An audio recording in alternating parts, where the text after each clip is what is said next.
Michael Franzese, former captain of the Colombo crime family. And one of the speakers that was here earlier said, I recognize Michael. I know Michael. The Prince of the Mafia was the title that he came out with.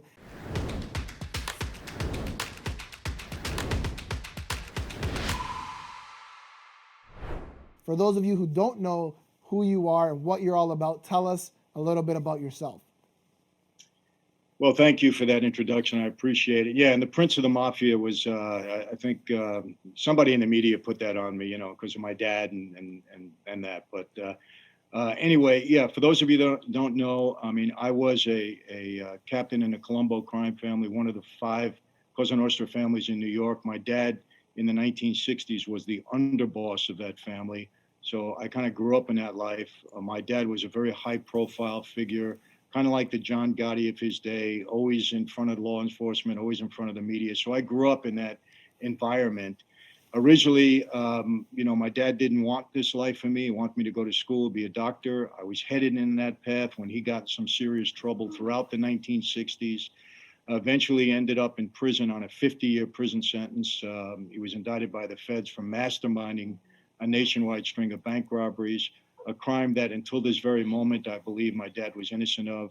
He did 40 years in prison as a result of that. I believe he was framed by the government, and I'll take that to my grave. I'm not just saying it. I believe it after a thorough investigation over many, many years on my part. But anyway, when Dad went off to prison in 1970, I was a pre-med student, and my path changed in order to help my dad get out of a 50-year prison sentence. So he proposed me for membership in the family. He thought that was a pathway for me to help him in his problems. And I became a recruit, under Joe Colombo in 1971 or 72. In 1975, after proving myself worthy to become a member, I took an oath and became a made member of that family and remained in that family until about 95, when I believe that I formally walked away from that life. And since then, I've been married. I have 7 children. I've shared my testimony throughout the world. I've got several books written. They're doing a television series on my life. I'm a life coach and a business coach, and I own pizza stores. And God has been very good to me. So that's about it. That's the quick summary. That's amazing, Michael. And we're going to talk about all that because we want to have the business talk today. And I'm going to get right into it. So how important is your circle of influence when you're trying to set up business, trying to become successful? How important is your circle of influence? Well, it's very important. To me, I'm a networking type of guy. I always, when I meet with somebody, I always kind of file it away. If I feel that person can have value in some way, and we can complement each other in that value. Maybe I can offer something to him, he can offer something to me. So the circle you travel in is very important. And I've made, recently I have acquired 2 very good partners that have contacted me through social media and have followed me for a while. And we came together and, rather than just dismissing them, because there's a lot of silly things happen on social media, we engaged in good conversation, and eventually they became our partners, and we have a great relationship. So networking is very important. Your sphere of influence is very important. The people you hang with, I always say you are who you hang with. So, surround yourself with the right people, and, good things can come of it. Amazing. And how do you develop good and strong relationships with those people that you see a potential working in? And you use the perfect example, social media. We get a lot of solicitations on our time. How do you filter through? This can be a great opportunity for both of us. What are some of the things you do? Well, look, I've been around a while, so I have experience with people, and you just it's kind of an inner feeling that you have, a gut feeling sometimes. There's little tests you can put somebody through to see if they're sincere or not. I'll be meeting with somebody next week that's been, telling me he wants to do a lot of things with me, and he's very intrigued with my life, and I'm going to qualify him and see if it's for real or not. And I'm listening right now, but pretty soon I'm going to zero in on him and see if it's just an infatuation, just likes to be around because I have a certain persona, or if he's real.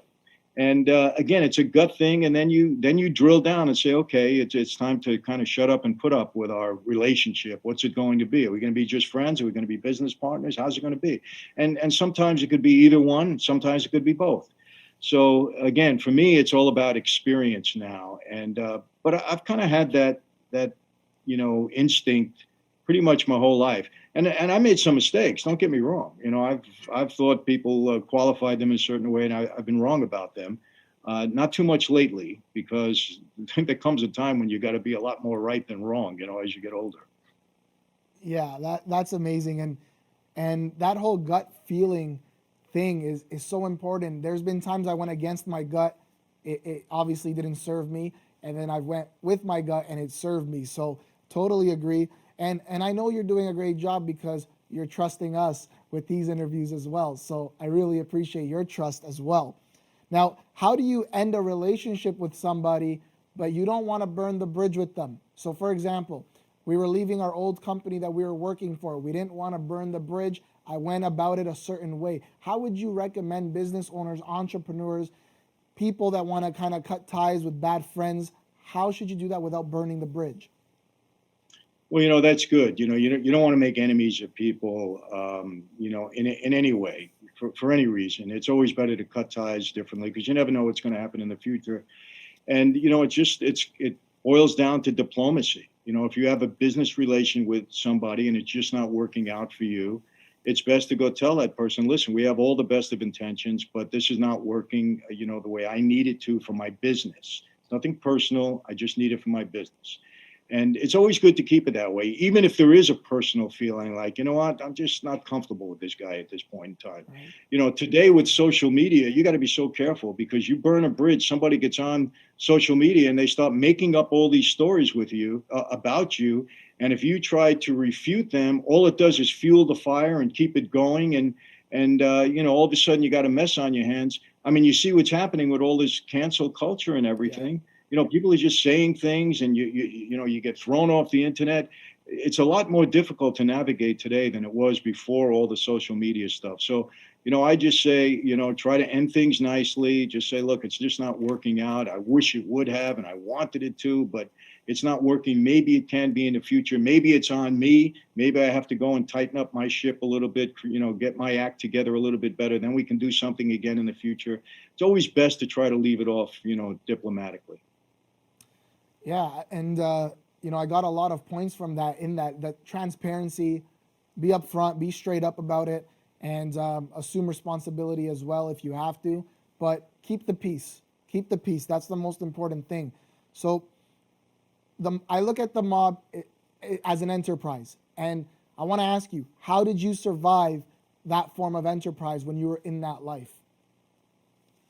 Well, obviously, you have different considerations in that life, because, and some of them are good. You're held to your word in many ways. If you sit down, you make a deal with somebody, you got to keep it, or don't make it. So you're very, you really watch yourself. When you watch your words, you watch your commitments. You make sure that if you do something if you say you're going to do something, you follow through. Because in that life, if you don't, especially if you're making that commitment with another made guy, a guy that's on the level as you, who's going to hold you accountable, you got to do the right thing. So you're very guarded in that way. And I learned that, from the street early on. So, do what you say you're going to do.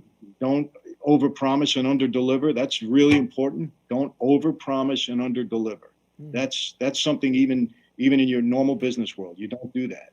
You make commitments that you can keep, and sometimes it's better to underpromise and then overdeliver, because then people think you're a superstar.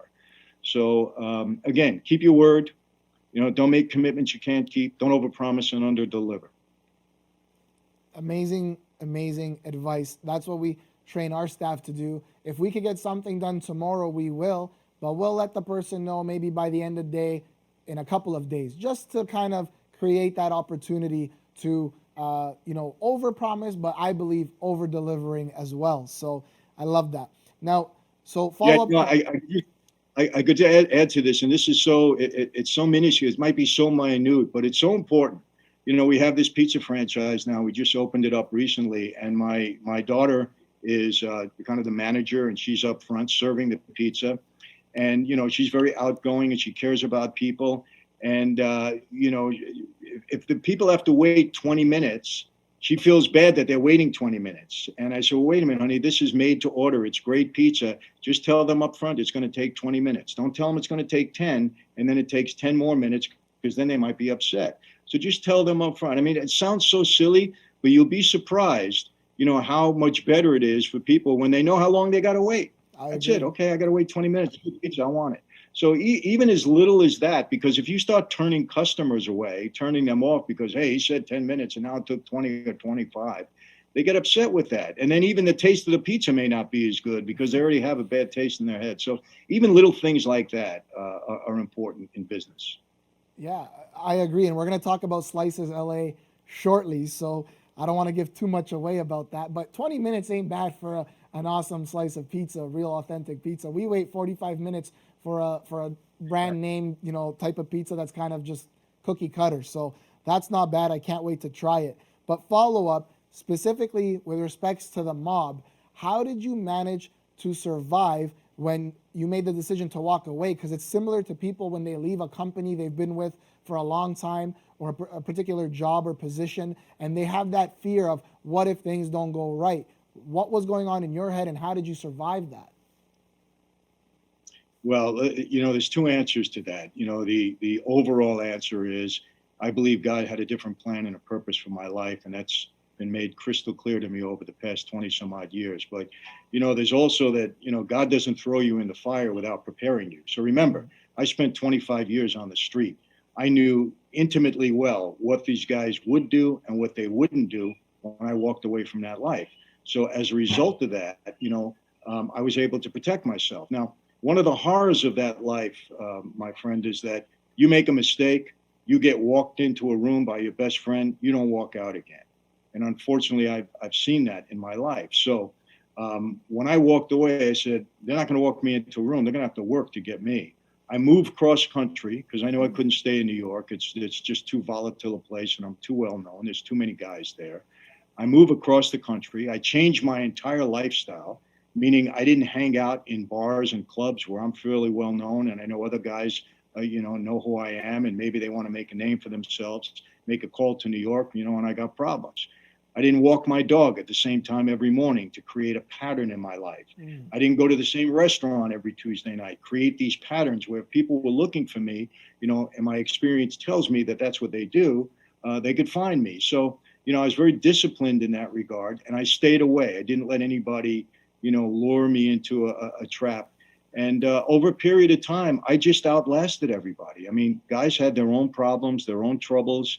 And pretty soon they had to worry about themselves, because my life was pretty much devastated from the mid 80s when the racketeering laws and the government really pressed on, members of that life. And I just outlived everybody, because everybody I know is either dead or in prison for the rest of their lives. Everybody, without fail. And I'm alive and free and extremely blessed to be where I am. That's amazing. And it's so different in your world, your previous world, where the consequences of those actions are your life. And the consequences of our actions, we lose money, we lose clients, and this and that, but the principles are the same. So I want to ask you this question without provoking, but how did you approach a situation where somebody wasn't doing what they were supposed to be doing for you? I mean, you can't just kind of fire them, right? Well, sometimes. I mean, I wasn't that, hard a guy in that respect. I mean, I'm a guy of giving second chances. So, sometimes I think I'm a sucker. I mean, I'm easy. You give me a sob story a lot and I can go along with it, unless it's something that you really did that is just, I'm not going to stand for that. But, unfortunately in my lifetime with people working for me, I mean, I've had a good crew. I had a good staff of people. And if somebody didn't work out, I just told them, you're not working out. You know what I mean? It's just not going to work, and I got to let you go. So this is it. You got a week, or I got to let you go today. I mean, if you steal from me, you're gone. But I didn't have much trouble with that, quite honestly. I always seemed to pick the right people that worked hard for me. And, it goes along with my kind of, belief in that you do what you do best and you delegate the rest to the people that do the job as well or better than you, people that you can trust and people that you can manage. And, in the successful operations that I've had, I've been able to do that because you're only as good as the people that you choose around you, and you're only as good as your ability to motivate them to do the best job for you. I agree. I agree. We're going to get into that, how to manage a large team, right after this question. So, when you were in the gas business, last time we spoke, and from all your conversations and interviews, you were earning like around $10 million a week at the very high end, and it was through the gas business. So, tell us how you were doing that. Tell us the whole, like, what was the scheme exactly? Well, let me clarify that. I mean, I wasn't earning that kind of money for myself, but the operation was grossing that kind of money. Right. Anywhere between $8 and $15 million a week. So it would average out to, 8, 9, $10 million. That's how much we were bringing into the operation. And basically, we devised a scheme to defraud the government out of tax on every gallon of gasoline. And at that time, the tax was 25 to 30 cents state and local, another 9 cents federal. So you had almost 40 cents a gallon, at that point in time. It's much higher now, but that's what you had. At the height of my operation, we were selling 500 million gallons of gas a month, and we were taking down 20, 30, 40 cents, whatever deal that we made. So it was, it's a very significant amount of money. I had over 350 gas stations that I either owned, leased, operated, was servicing in some way. We had 18 companies that were licensed to collect the tax on every gallon of gasoline, wholesale operations. And I had a big terminal that I bought from British Petroleum at the time in Oceanside, Long Island, and we were storing gasoline there as well as in other terminals throughout the state. So it was a big operation, and there was a lot of accounting involved because we had to, fool the government, so to speak, into staying away from us for 9, 10, 11 months while we were collecting the tax and not paying for it until we would burn out the company and go to another company that we had set up already. So it was kind of a daisy chain operation. It took a lot of thought, it took a lot of maneuvering, it took a lot of work, and I had a partner that was very brilliant in this regard, and between the two of us we were able to put this deal together. I ran it for 7 or 8 years. I had the Russian mob guys that were involved with me. They were great partners at the time. And, we just had a great cartel, for a long period of time. So, how many people were a part of that organization, that particular part of the business, and how did you manage all of them? Because I assume, like, with over 300 stations, like, there were a lot of people that were working for you during that time, right? That's correct, but not everybody understood and knew what the scheme was. That was pretty well, restricted to myself, my partner, the accounting team that we had. Obviously, there had to be accountants that we can trust. And the Russians, the 3 principal Russians that I were involved with, they understood. And people on the outside that were doing or trying to do the same thing that just honestly couldn't do it as well as we did it, they knew. But the people working for me, the people running a gas station or the people that were driving a truck at the time, they didn't know. I mean, they were in the gas business and they were doing their job, and we didn't tell them what was going on, never admitted anything to them, never brought them into the, inner circle, so to speak. So they were just doing their job, and we had different people managing them. I had people going to collect the money. We had people watching the stations. We had people, in the offices. So it was a fairly, legitimate operation to those that weren't on the inside of it. Got it. And shifting focus to the gambling business. So tell us how involved you were in gambling, and what was one of the worst cases that you experienced in terms of someone who was a gambler and maybe didn't pay off their debt or something like that? What was one of the worst cases you went through? Well, listen, I myself wasn't in the business of gambling, but the way it worked at that time is that we had bookmakers that were on the street, and bookmakers take bets illegally. They collect the money, they don't pay their taxes, and it's not a legal operation. But just about every bookmaker in New York, especially, and in the Northeast region, anyone that can take a sizable bet, they have to be connected with organized crime because we wouldn't let them operate on their own. and a lot of times, they needed money. We would provide it for them. And remember, a bookmaker gives you credit. You don't have to put your money down. You get credit. They write the entry on a piece of paper. You lose the bet, you got to come and pay. Well, oftentimes people lost more than they had, and they couldn't, a bookmaker couldn't collect. So they would come to us, and obviously we were pretty good collectors. So, look, my theory all the time, or the way I operated, you don't want to hurt somebody. You don't want to you don't collect your money like that. You put somebody in a hospital. If they don't have the money, they don't have it. Most of the time, a gambler, if they have the money, they want to pay you because they want to gamble again.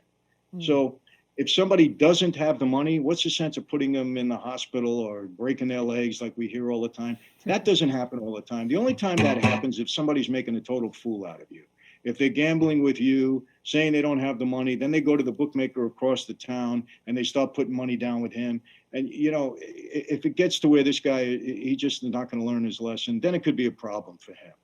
But most of the time, it's not that way. Now, when it comes to an athlete, it's a whole different story because an athlete has something to offer. They could shave points in a competition. They can offer inside information that can help you, in your gambling situation, give you an edge when you're betting. So somebody like that, you want to cultivate. You don't want to hurt. You want to cultivate them. You want them to work for you. So you put them in a compromising position and you say, now this is one way for you to get out of it, and you make them do your bidding. So that's the way you would operate most of the time. Got it. And shifting focus now to your personal experience throughout prison. What was your first day in prison like? Well, understand this, I grew up visiting my dad in prison. So prison has been a part of my life from the time I was a child. I was either in prison, visiting prison, or like I do now, go and visit inmates and try to cheer them up and share my testimony with them my entire life. So when I went into prison the first day, I had been arrested, I don't know, 17, 18 times. So, thrown in a jail cell and waited until I got out in bail. So it wasn't like this is a devastating experience because I knew I was going to end up there. But, it's a little bit different because now you say, well, I'm not going home tomorrow. I'm going to be here for a couple of years because I had a 10-year prison sentence and I knew I'd spend at least 5, before I made parole. So, for me, it wasn't so much the experience, the physical experience. It was okay, I'm going to be away from my wife and kids and from, the outside world for 5 years, and I got to deal with it. And it was more of a mental thing and how I'm going to, acclimate myself to this than the physical thing, because the physical thing I was aware of. Yeah, and that makes a lot of sense because you hear all these stories. If you've never gone to prison, like, you were visiting your dad and now you go back and you visit, inmates and you console with them, it's totally a mental thing. We see all these things in movies and shows and it's like, what is it like? You know what I mean? It's a scary thing. So, well, I can tell you this. I saw a lot of, men that came into prison that were convicted of white collar crimes. They never did a day in jail before that. And these poor guys were like a deer in the headlights. I mean, this is a shock. So I'm not making light of it. Losing your freedom is very, very tough. I tell people this all the time. I have empathy and compassion for inmates because even though they committed the crime and they're guilty, they still got to go through the heartache of prison. And if you have any kind of empathy and compassion in you, you realize it's not easy. It's a tough thing. It's tough. And for people that are not used to that lifestyle, to get in there, it's really a crushing emotional experience. And I saw a lot of guys come in and, I would say, hey, come here, let's talk. It's not as bad as you think. And, you try to get them in a little better frame of mind. And when they have somebody talking to them in there, it gets a little bit easier and a little bit better. But it's a tough situation. And some of these state prisons, if guys get caught up in that and have never had the experience, that's pretty rough because some of these state prisons are pretty tough to do time in. I know. I've been there. I understand that, and could be pretty frightening. So I'm not making light of it at all. And when you were at one point, I think it was when you were in the hole, you made an effort, a constant, persistent effort to write to the warden every day. Can you tell us about that story and why it was so important for you to write to the warden? Well, yeah, I mean, they had me in lockdown. It was administrative detention, not because I did anything wrong, but, the government was mad at me because they wanted me to cooperate in a way that I just refused to. And, you know, so they said it was for my own protection, which was kind of nonsense, honestly. I had nothing to worry about. I'm in a penitentiary out in California. It wasn't even a pen. It was a medium security institution in California. There was no wise guys in the yard. Nobody was upset with me there. They just were mad at me and they kept me there. And so I spent 29 months and 7 days in solitary. That's a long time. That's a 6x8 cell, just, you know, you and God. That's it. Four walls. And so I kept writing the warden. I said, Warden, let me out of here. I can make it on this yard. I didn't do anything wrong, and I want you to let me out. And, you know, my persistence paid off. It took me 29 months and 7 days. So I don't know if that was paid off. They let me out when I only had 6 months before I was being released. But at least I got out, and it gave me time to, you know, get a little bit back in shape. I mean, I lost probably 30 pounds in the hole. You don't eat really good in there because the food is not great. I ate cereal and bananas and cup of soups, you know, for 2 years practically, and eggs, maybe eggs every hard-boiled eggs. But you know, so I just wrote him every day. I said, Lord, let me out of here. You know, I can make it on this yard. I'm not going to hold the Bureau of Prisons responsible or liable if anything happens to me. I can handle myself out there. But it took him quite some time before he responded. Well, your persistence paid off, so I guess it worked out in that regards. And Yeah. so, like, what do you think? You're talking about the gas business, and you're talking about like the operation was legitimate. At least, you know, a lot of people that were working within that operation, they didn't know what was going on. Most of them, it was legitimate. So, is it a fine line between ethical entrepreneurs and unethical entrepreneurs? You think it's a fine line? Maybe you cross it a little bit, and then all of a sudden, you go all the way. Like, what's the difference? Oh, there's no doubt about it. Listen, you know, I know many legitimate businessmen that will do anything and everything they can do to cut, you know, their tax liability, anything and everything. And sometimes that causes you to cross the line. Nobody wants to pay taxes, especially the excessive taxes that we have here in the United States. I mean, you know, I just read now, you know, to pay for some infrastructure, they want to tax people now on every mile that they drive. You know, they're going to tax you by the mile. They're already taxing us at the gas pump for the same thing, but now they want to tax us by the mile. Just a way to raise more money. And who knows where that money goes? Does it really go into infrastructure? Who knows? It goes in probably half the politician's pocket, as far as I'm concerned. So nobody wants to pay taxes. And yes, it's not only that. If you can see yourself having an edge in business and there's a fine line that you can cross, not everybody, but a lot of people will do it. You know, when you're lobbying politicians to get favorable treatment in a certain, you know, area of business that you're in, is that ethical? Just because it's legal doesn't mean that it's ethical. Right. Just because it's legal, so politically people can earn more money, and you know, people in government can put a few extra bucks in their pocket, or have their wife invest in a company that they're ready to subsidize, you know, or buy stock in a company that they're ready to. So it doesn't mean that it's morally or ethically correct just because it's legal for some people to do it. So, but you know, look, I say this all the time. My wife gets mad. I've said this in church. My wife gets mad at me. I have no moral issue with defrauding the government out of taxes. Morally, I don't have a problem with it because I can do better with the money than they can. And I don't believe that they're spending it the right way anyway. They're just taxing us to death. But I won't do it because I don't want to break the law and I don't want to give my family more grief. And that's the main thing. If I was a single guy, I don't know. I'll be honest with you. You know, what I might do when it comes to taxes, I'm being perfectly honest. But if I had no other concerns in life or people that I had to worry about, that's one area that I don't have a moral issue with. Especially when I read where some of our money is going. It's unbelievable. When people are starving and trying to, you know, take a vacation or trying to put their kids through school and we find out where some of our tax dollars are going, you know, if people knew what to do about that, there would be such outrage you wouldn't know. But I'm writing a book and I'm going to let some people know where their hard-earned tax money is going here. Just to make them aware, make them alert, you know, hold their government accountable. That's all. That's the whole goal. Accountable by, you know, hold them accountable at the voting booth. That's the way you do it. And I was just gonna say, like, we see so many things, and now I think it's all connected, you know, with social media and news. Like, they're not taking accountability for anything. They're not taking accountability for anything. Nobody wants to admit when they're wrong or what they've done. I saw, you know, your vice president currently.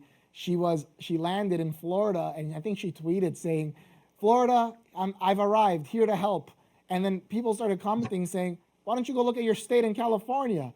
you got to deal with California before you go to Florida, right? So people just, I don't like politics personally. You know what, my friend, the sad thing is, and I'm not saying anything that people don't know, there's so much hypocrisy. Yeah.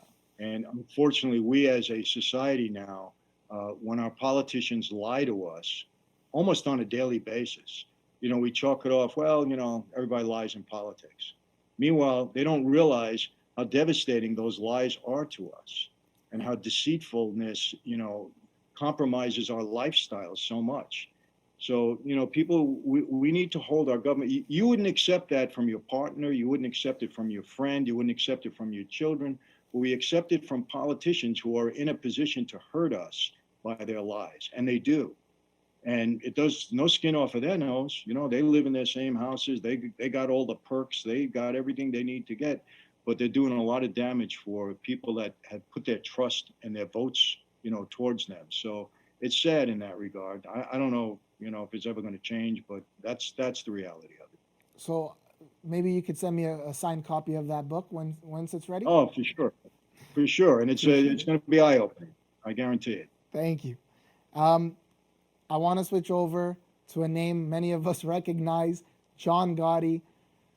I always use him as a reference. I used him last time when I spoke with you because he wanted to get into business with you in the gasoline business, and there was a way you navigated that relationship and that negotiation. So how did that go? Walk us through what was the story, and then how did you deal with the negotiations?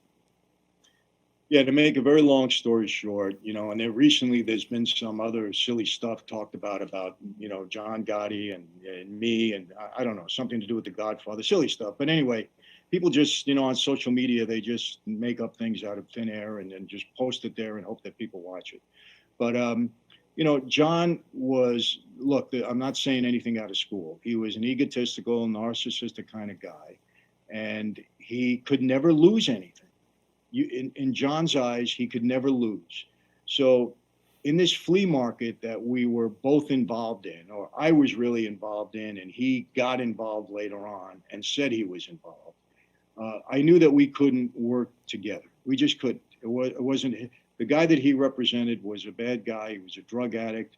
The guy that I represented was an accountant who was trying to run the mob. Run the market. He put all the money into it. And it was really a play on John's part to get involved in the mob. So, I told my captain at the time, I said, or my boss, I should say, I said, look, I can't live with John in the market. The way to deal with him is to tell him I'm buying him out. Now, you got to understand John's mentality. For him, that would be a loss because he's out of the market. It wouldn't be that he's putting the money in his pocket, because it would be a loss for him that he was no longer in the market. Michael Franzese was. So my strategy with that is, hey, John, I'm buying you out. That's it. Okay, I was here first. I'm buying you out. Right. And, like you've heard in the movie, no, you don't buy me out. I buy you out. Well, bottom line is he bought me out. So in his mind, he won. And in the world's mind, he won. But I had the money in my pocket. I left. And 3 months later, the market collapsed because they just ran it to the ground and took whatever they took out of it. So, in the world's eyes and in John's eyes, he won. But I knew going in, and maybe it was a loss for me because the market could have been more lucrative had we run it properly with the accountant that owned it. But it wasn't going to happen. So I had to take plan B. And plan B was to get out, get some money in my pocket. John, goodbye and good luck. Yeah, you can tell everybody you won. You bested me. You're John Gotti. And that was it. And, so that's how it happened. I mean, it's plain and simple. I mean, there's nothing made up there. That's just the way it went down. So it's not necessarily about the bottom line, but it's understanding the character of the person that you're sitting across from, that you're about to deal with, and playing into that and figuring out a strategy on how to navigate that. That's awesome. And look, I could have stretched that out. I could have said, no, John, and we would have had to go to 5 more sit downs. The market probably would have depreciated because his guy would have stayed in there, doing damage. While we were negotiating this whole thing. So, I mean, I could have stretched it out, but at the end of the day, it wasn't the right move. So, yeah, this is yours. I get mine. You win. Tell everybody you won, and I'm gone. So this plan B. Yeah, and this market, what were you guys selling? Like either food, fruits, like vegetable? What were you selling there? No, well, they're pretty common in the United States here. They call them flea markets, swap meets, where people come and they're vendors, and you can have anything from clothing to to food to anything, any kind of product. And they set up their own little table, their own little booths, and they sell. And people come in, and they're always priced right. And so it's an open air market where anything can be sold. But the owner of the market, because I was involved in one of these early on, you're really selling space. You're selling real estate to the vendors. They pay you to become part of that space. And, I mean, to lease that space for the day or for the month or for the week, whatever your deal is. So for you, the owner, you're in a real estate business. But, if you've got an owner that's got drugs and trying to push drugs or acquire drugs in the market with some of the vendors, and, number one, you get in trouble. Number two, that's not good for the market. You scare people off. And that's what was happening with the guy that John allegedly represented. Got it. So there was a feud between you and I believe the nephew of the former boss of the Gambino crime family, Paul Castellano, over chickens. Was Correct. Please tell us that story. Well, again, another long story short, when I was younger, I was, 20, 21 years old. I was a recruit, and I had a market. When I say a market, we sold meat, we sold fish, we sold fruit. It was kind of an all-purpose market. And they have them a lot here in the United States. And so we were buying chickens from Paul Castellano's brother and his nephew. They were all involved. Paul Castellano was involved in the chicken business. And so he had his family operating it. And we had to buy from them, because that's the way you do it. That's the protocol in that life. So it was a Memorial Day weekend here in the United States, and I bought some chickens from Paul because we had a customer that was barbecuing them and bought a whole big, I think it was $700-800 worth of them. And she came back on a Tuesday, the day after the holiday, and she said these chickens had maggots in them. They were bad. And so I said, "Oh, I'm so sorry." And we gave her money back. We're not going to charge her for that. She was a good customer. So I went to Paulie's nephew, I think it was his nephew at the time, and I said, "Look, we're not paying for these chickens. They were bad." They said, "No." I said, "Well, look, you just sent them to us on Saturday. We sold them to her on Sunday. She was going to cook them on Monday. It couldn't have been our fault. They were in our refrigerator." So he got mad at me on the phone. He started cussing me out. "You're going to pay me." I started cussing him out, and bomb. Next thing I know, I hung up on him. I said, "I'm not paying you." Next thing I know, I get a call from my boss. I had to go into Brooklyn, and it resulted in a sit down with Paul Castellano because I was disrespectful to his maid guy. He was a maid guy, nephew, and or cousin. I don't remember what the relationship was at the time. But so I got, you're not allowed to talk that way. And I said, "Well, look, what do I got to pay for these chickens? They're coming out of my pocket. They were bad." And we had a whole sit down over this with Paul. And Paul was really upset. And I'm a 21-year-old recruit. I'm not even a maid guy at that point. But my guys stood up for me at the time. The end of the day, they told me, "Don't say a word. Don't be disrespectful. We'll defend you. You don't have to defend yourself." At the end of the day, I didn't have to pay for the chickens, but I had to continue buying from him. Right. So that's how they worked it out. But you wouldn't believe it. The uproar over $100 worth of chickens was ridiculous. And then I love the part. Well, first of all, again, it's a story, but there's so many lessons in it. The customer was right. You refunded her. That was all great. But I laughed at the part where you guys get in the car and your captain turns around. You guys start breaking out into laughter because of how upset the boss was over chickens.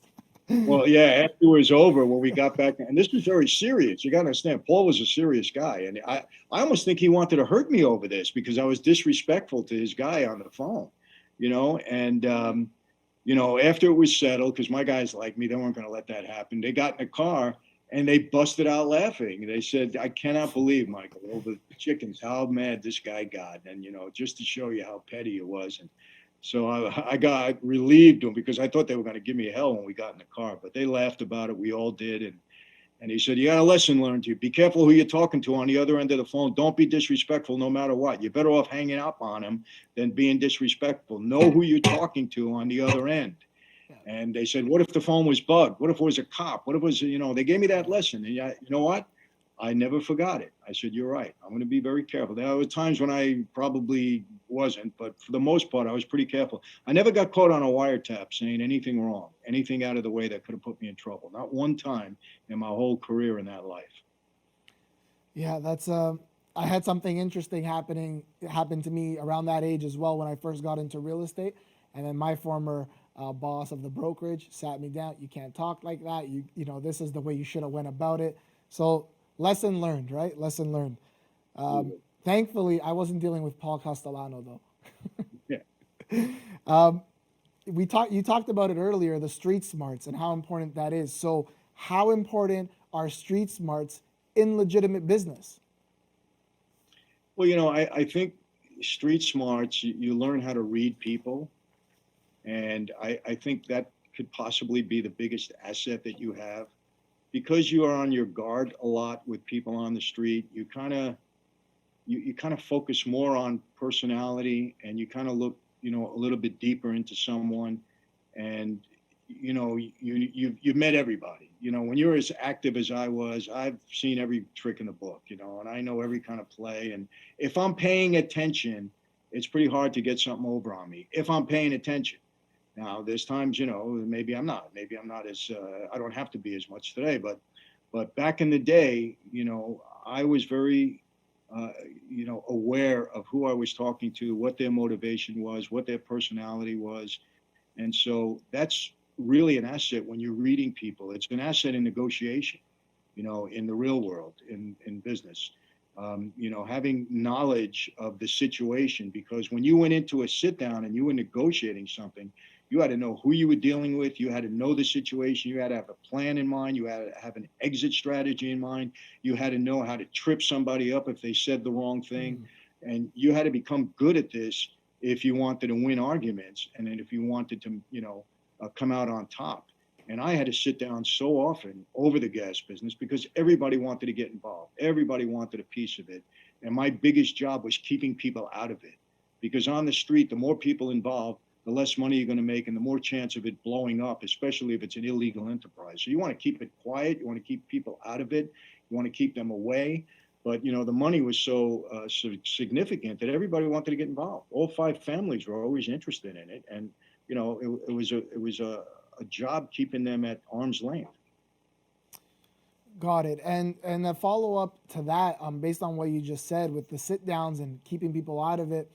One of your car dealerships, I heard the story with one of your guys, and he had an issue with a customer, and turned out to be a relative of a made guy, and you had to go to have a sit down with that made guy and make sure things were straightened out for everybody. So what happened there? How did that transpire?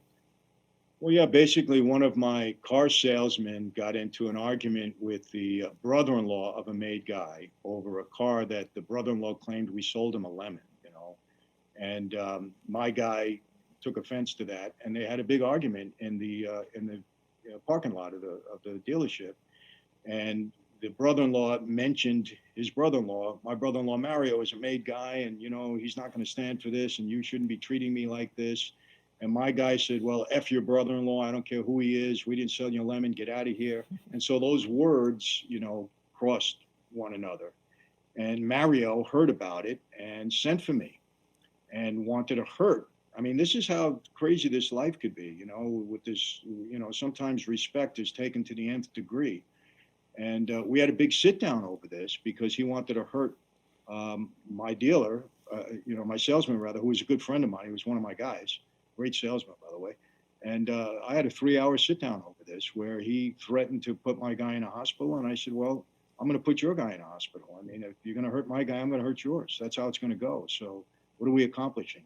Anyway, it took 3 hours for me to straighten it out. And the only way I was able to do it so it didn't go any further was I said, look, Mario, I understand you think you lost face with your brother-in-law. I said, so I'm going to help you out here. I'm going to give your brother-in-law another car. Give me the car back. I'll exchange it. I'll give him another car. You win the argument. Okay? You're satisfied with that? And tell your brother-in-law that you won. You're satisfied. He's got a new car. He sees you're a hero. I don't know if I use those words, but basically that was the end result. And, so that's what I did, in order to settle things down and not make this go further and further and further to where maybe somebody would have gotten hurt. Who knows? In that life, you don't know sometimes. So again, plan B, if you see in a negotiation or an argument that, there's a way to end it quickly without getting hurt too bad, then do it, cut your losses and do it. In that life, it was a smart thing to do. And maybe in business, it's a smart thing to do. Sometimes you cut your losses. So you know what? I don't want this to go any further. It's not going to work out. I don't want to sit with it for the next couple of months. I don't want to deal with it. It's not going anywhere anyway. So let me cut my losses and get out of it. And that's what I do. Yeah, and we get that all the time. Right now, I don't know how the real estate market is in California, but over here, it's a seller's market. We don't have enough supply, and people are overbidding on a property. And some of the new stuff that builders and developers are building over here, they're cutting, guys like me out, or they're cutting our commissions. But we know our clients want that or need that. So rather than, for some reason, I've heard some realtors deterring their clients, we put them in there. It's the right thing to do. We take a cut on our commissions, but we move on. We don't want to deal with the headaches. We don't want to continue and not be able to obviously help our clients. So I completely agree with that strategy. And how did just you? So you know, Yeah. Just so you know, it's the same thing here. The real estate market is crazy. It's a seller's market. There's not a lot of inventory around. People are overpaying for homes that I think they may regret, 2-3 years from now. But look, sometimes you got to just be flexible and go with the market at that time, or either there or sit there, not earn anything and struggle through it. So, flexibility sometimes is important. That's why I even say when you have a business plan, it's at least in the onset, it should be written in stone because this is the plan you want to follow. But, market volatility sometimes can make you change your plan in a way, and you gotta realize that. You gotta draw conclusions from that and work the best way it's gonna help you at that moment. I agree. So we had a lot of comments. I'm not sure if you saw on our YouTube channel with the interviews we posted, and from our previous interview, I had a lot of comments and different requests and things like that, and we were communicating back with some of those people who were watching and enjoying the videos. So someone wanted me to ask you, just plain and simple, tell us a story that we haven't heard before. You have awesome interviews. They want to hear something from you that's unique and different. So tell us something. Give us an exclusive. Oh my gosh! I mean, I have to. All I've been doing is telling stories, bro. So I don't know if there's something that you haven't heard yet. But I got to tell you this. I mean, I got some things on my own channel that are coming up that I can't reveal at the moment. I will tell you this, though. I'll be doing shortly a review of the movie The Iceman. And for those of you that don't know who he is, �Richard 𝐾𝐿 was, I don't want to call him a serial killer because he didn't fit that profile, but he certainly was a predator who allegedly was involved with all 5 Cosa Nostra families in New York. And I spent 25 years on the street, and I never heard this guy's name mentioned once. Wow. And the reason for that, I mean, he was definitely a sociopath, definitely a psychopath, and a pathological liar about many, many, many things. So I'm going to do kind of a profile on him, and I am going to reveal some things that I don't think have been revealed before. I can't do it now because then all my team is going to get mad at me. Come on, Michael. It's me. It's Matthew you're talking with. Huh? I know, but you're gonna have to slide on this one. Now I got to promote. You got to listen to my YouTube channel, everyone. Yeah. Look, we're getting almost 500,000 subscribers. So, and we're very grateful for that. By the way, we're doing a huge giveaway when we hit 500,000, which probably will be sometime in May. And a huge giveaway just to show a gratitude for all the people that are tuning in and enjoying the content, because you got so many choices on YouTube, and the fact that they're tuning into ours, we really appreciate it. But I'm sorry, I got to disappoint you a little bit on this one because I got to save it. But I'm revealing something that nobody else knows now. That is that there will be some revelations coming up, and your people will be aware of it, and they'll tune in. Fair enough. So, yeah, check out Michael Franzese's channel. We're going to send you guys the link. Everybody keeps talking about Sammy the Bull, and Michael Franzese. People were saying all kinds of things. Michael, imagine he gets saved. Michael, that's going to be sick. Epic interview. Are we going to see that interview with Sammy the Bull? Okay. Well, I will tell you this. We have been in, I don't want to say negotiation. We've been in talks, Sammy and I. And I want to make one distinction. look, Sammy's the real deal, no doubt about it. He was the underboss of that family. Sammy grew up in that life from the time he was, in his teens. So he's the real deal. He's telling a lot of great stories, no doubt about it. And a lot of them are experiences that he had. I mean, there's no doubt about it. He led a very active life in that life. Let me give you the distinction between Sammy Gravano and Michael Franzese. Sammy was a gangster, okay? He was a gangster. He did everything. He was on the street. I don't have to get into it. It's public what he did and, the murders and all of that. And he stands by it. He doesn't shy away from it. I was more of a racketeer, meaning that, I'm there to make money.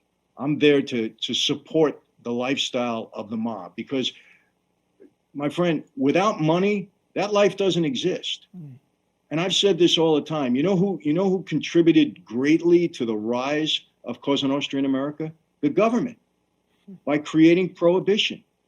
That's when we made all the money. That's what started us in this life. That's when Luciano and the guys came afterwards and said, hey, we have an organization here. Now we're going to have to get really organized. And that's when he made the commission and broke it up into the families. It was all built on money, not on guys killing each other in the streets, not on petty little thefts or extortions. When real money came into play, that's when the mafia in America came into existence. And my thing was, hey, I'll do what I have to do when I'm told to do it because that's the oath that I took and I'm capable and I'm going to do it. But I'm a racketeer. I want to make money. And I'll show you new ways to make money. And that's what we'll do. So you got the racketeer and the gangster. Okay. That's going to be the face off if it ever happens. Now he was with the Gambinos, probably, the bigger of the families because the Gambinos and the Genovese, they had about 250 made guys that actually took the oath. Colombos, we were one of the smaller families. We had 115 during my time. My boss at the time, Carmine Persico, I used to say, hey, Junior, why don't we make more guys? He said, well, we're into quality, not quantity. I don't know what that meant. I don't know if it was true or what, but, we operated in different ways. So if we do come together, it's going to be a face-off. I can tell you right now, because we were both the real deal, no doubt about it. He operated in his way. I operated in mine. Had we ever clashed, who knows who would have came on top? Because look, Sammy is what he is. He's a real gangster. When it comes to surviving, I'm a survivor. I'm going to do what I have to do. I'm not going to let anybody get the best of me when I'm paying attention. So, it's going to be very, very interesting the way we look at the life. And we'll see what happens. I can tell you, I think it's going to happen. I really do. And but it's going to happen the right way. And if it does happen, it's going to be in a pretty near future. It's not going to be that far away. Wow. So this would have been the perfect segue if Sammy was here and he just walked on stage right now and it happened right now. That would have been perfect, but that's really exciting. I know you have to go. So before we let you go, tell us about some of your current business ventures. We saw you talked about Slices LA. Tell us about joining your crew. When's that coming? What are we doing with that? Well, the crew has been in existence now since May of last year. We have 14,000 members. And wow. I want to tell you about this. This is a society, a community, I should say, a crew of people helping one another along with my input and my team's input, meaning we create content that we put in there about business, about life skills. We have people communicating and encouraging one another. It's growing daily, 14,000 members that are loving it. It's free. We don't charge anything for that. Now, there is a level above that. It's called the inner circle. And that's where you get even more content. You get a lot more involvement with me personally. We do 2 Zoom calls a month, a couple hours each call. People are asking me questions. They send me emails. I respond. We help them in business. We help them in life. Because I say this all the time, you're going to run your business the way you run your life. It's an extension of your life in many, many ways. Your life is screwed up. Your business is going to be the same, so on and so forth. So we kind of give people a lot of skills and in that regard. And now we got even a new tier that we're going to be opening up fairly soon. It's called a Conciliary Network, where if you have a business, we are almost going to guarantee, when I say almost, because there's different situations, but you're going to get your money's worth with us. It's going to cost you a little bit more, but I guarantee if you follow what we tell you to do at the end of it, you're going to make more money in the business that you have, because we're not taking on everybody. We only take people that we know we can help and that we're positive we can help. We do an analysis of this.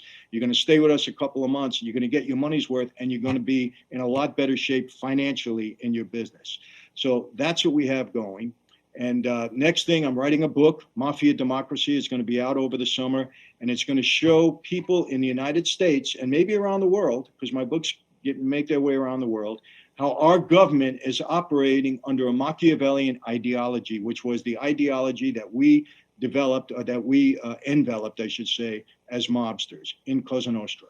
That's coming out. I'm excited about it. It took, it was years in the making. I wasn't sure if I was going to write the book, but I decided to do it. I think I need to. I have an obligation to make people aware of what's going on. There's a television series based upon my life, and the mob from the 50s to the 80s in New York. That's in very active development, and it's going to be introduced in the next couple of months. I'm very excited about it. We have 3 seasons already in the can, in the Bible. It's called the Bible. The pilot is ready to go and ready to be shot, I should say. We're in a major production company. They're going to be casting major talent in this in the next couple of months, so I'm excited about that. And now Slices, my pizza stores. We have 7 stores right now. We are a franchisor, and we're franchising the stores. It's a great concept. The pizza is excellent. Go on Yelp, see the reviews that we've had. It's a different pie than you've had before, but it's delicious. Comes right out of Italy. Every product we use is out of Italy. Even our oven and our dough machine comes from Italy. Everything, because my partner spent months there creating this great formula that we have to make pizza. And the system is perfect for a franchise. You can go in there in 6 days and know everything that you need to know to run this franchise. And we train you. We have 2 stores in LA. We got 1 in San Mateo, California. We're opening up 1 in Dallas. We have ours in Newport Beach, and I'm missing one someplace. I forget. But anyway, we got another one. So they're coming up pretty quickly, and I'm very excited. And the one in Newport Beach is a family-owned store.